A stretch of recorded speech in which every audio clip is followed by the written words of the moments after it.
Describe an interesting discussion you had with someone about how you spend your money. You should say who you had the discussion with, why you discussed this topic, what the result of the discussion was, and explain why this discussion was interesting for you.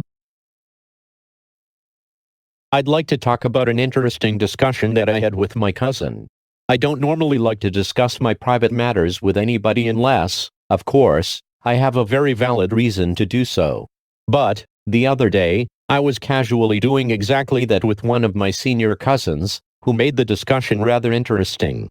Of course, I didn't exactly want to get drawn into this sort of discussion, but when my cousin asked me about my future plan or how I was spending and managing my money, I thought that there was no harm in discussing the subject.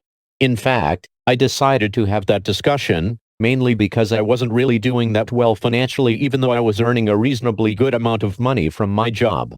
And, I told that to my cousin. He told me that earning enough money wasn't just enough to have a secured financial future unless we were using the money in creating tangible assets. In fact, he gave me an account of how he successfully turned around his failing business about a few years ago by wisely investing his little savings. So, again, according to him, earning enough money wasn't just enough as one would also need to find a way to invest it properly with a long-term plan by factoring out the future inflation. Anyway, the discussion was not only getting more and more interesting but also getting more and complicated.